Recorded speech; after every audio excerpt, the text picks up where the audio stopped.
When I was in Bulgaria, I stayed in Rusa on the River Danube, and I walked along the riverfront and found a bar, well, a restaurant that was called Terasa. You can see it here on the map. I took some photographs on my phone while I was eating there, and I was sending these back to my wife. What you can see here is the menu. You can see the view out across the river, and you can see the sun setting.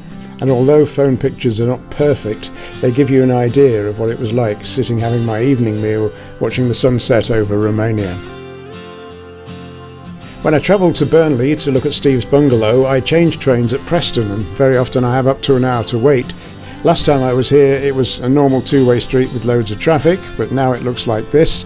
It's a pedestrianised road with the occasional bus going past, and a Greggs where I could have my lunch.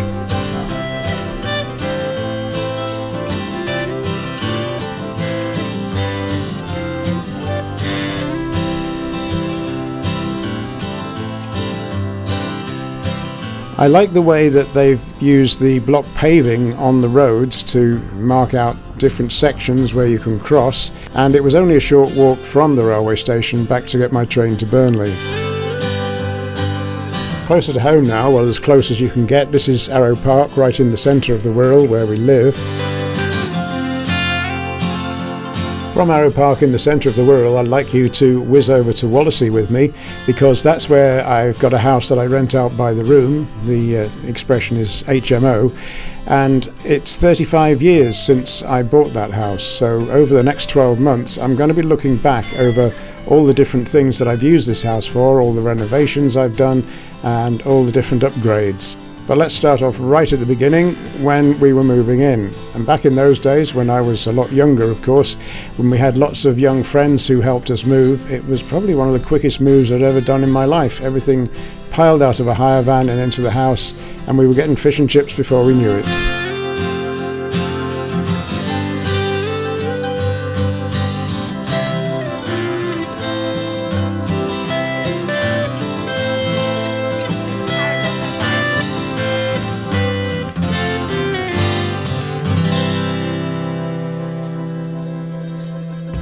Going out into the garden and letting our cats explore, and in the far left-hand corner at the back there was a tatty old greenhouse, and also an outside toilet was plumbed in there. Along the back of the garden there was a white fence, a tall one, and then over to the right, looking onto the neighbour's property, there was a low-level fence, and you could see down to the river by looking that way.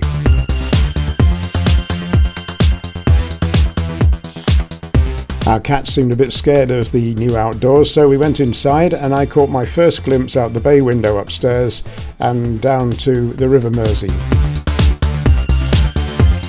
Within the first 12 months I'd replaced the old greenhouse with a Wendy house, although we called it the cat house, and we'd hidden the white fence by putting up some conifers along the back. I also bought a shed which purposefully had no windows, and the reason for that will become apparent later. That shed has been there until 2024, August 2024 to be precise, but now it's time to say goodbye.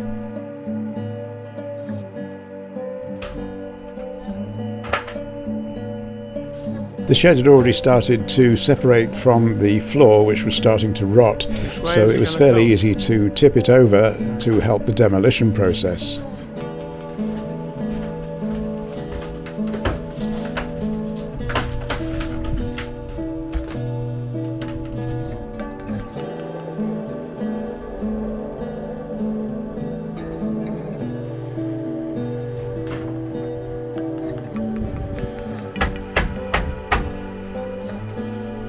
Bob started to remove the wooden panels one by one, but then thought of an easier way to do this, in that the roof was the strongest section, so we'd tip it upside down and remove the panels from the roof.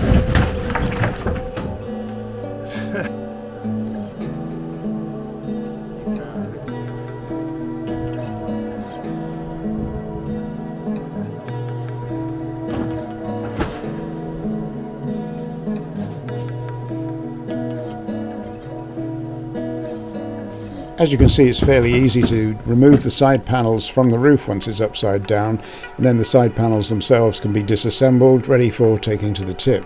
Initially the planks of wood are chucked onto the side path down the side of the house, and then eventually cut up into smaller pieces ready to be loaded into the car.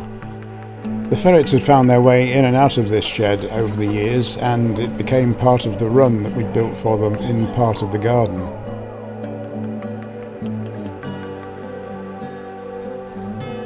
About a quarter of the garden to one side had been fenced off, so they had this run, and there were also 2 hutches at one time. So the second big carload of wood that's going to the tip is the fence that was taken down where their run was. This just leaves the ferret hutch itself to be taken apart, and this is a mixture of timber and wire netting. And that's it. Now all traces of the ferrets have gone. We're only left with one rather large elephant in the room. It's a huge holly tree which overhangs our garden from the property behind. So this is the corner of the garden that we focused on when we came here in 1989.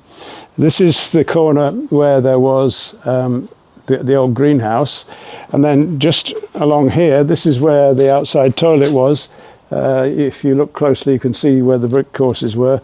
And down there, you probably can't see, is a water pipe which used to feed the toilet. And one day when the water company were digging up the road, they turned that back on again. It was supposed to be completely shut off years ago, and I came back here, I think it was Handyman Bob came back here and the garden was flooded, and we couldn't figure out why at first, but the outside toilet supply was brought back on. And then of course the next stage, as you'll have seen on the video, was when we got rid of all that stuff, put a Wendy house there. That was 1990, but for the last, 10 years, there's been a ferret hutch. Actually, it's since 2016. I remember now when a French tenant moved in, she brought ferrets with her. She had a ferret hutch there. The whole time since 1990, there was the shed here. That's still the roof of it. We've kept that up to now because it's so well built and too heavy. We might do something with that. But the ferrets have gone, and Bob has completely removed any trace of the ferret cage, and the ferrets have gone back to France. So here we are with this whole corner cleared for the first time in 35 years, a complete blank canvas with a barbecue. And to celebrate the 35th anniversary of us being here, we're going to have a barbecue this evening. So fingers crossed for the weather.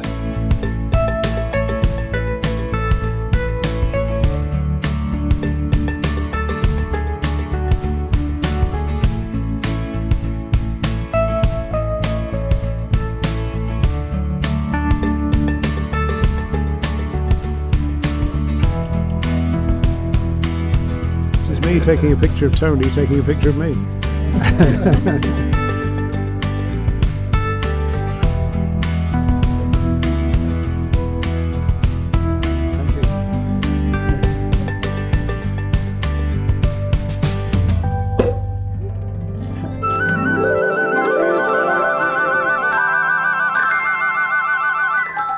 Cheers. Cheers. So from the Wallasey house, looking out on the Mersey estuary, let's go round the corner to Moreton, which looks out onto the Irish Sea. This is a large leisure area which is right on the shore, with a promenade walk all the way along through New Brighton and right round the edge of the Wirral. At this particular point, there's the Green Hut. You'll see lots of places where you can sit and eat and drink. The Green Hut is a well-renowned place in this area. It not only does breakfasts and other refreshments, it does some great fish and chips.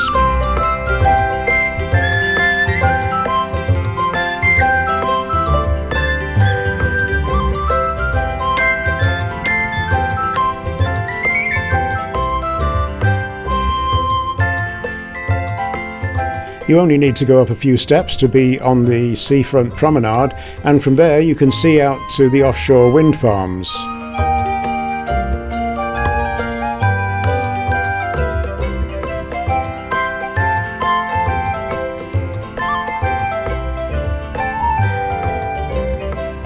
The lifeguards have an obvious sense of humour here because they've put up a sign that says this is the Costa del Moreton. It was certainly a nice day when we did this visit, and people were out there walking and cycling and flying their kites. If you want to drive into this area, there's a car park just below the lifeguard station, or a few hundred yards further along the seafront, there's a car park by the Liso Lighthouse.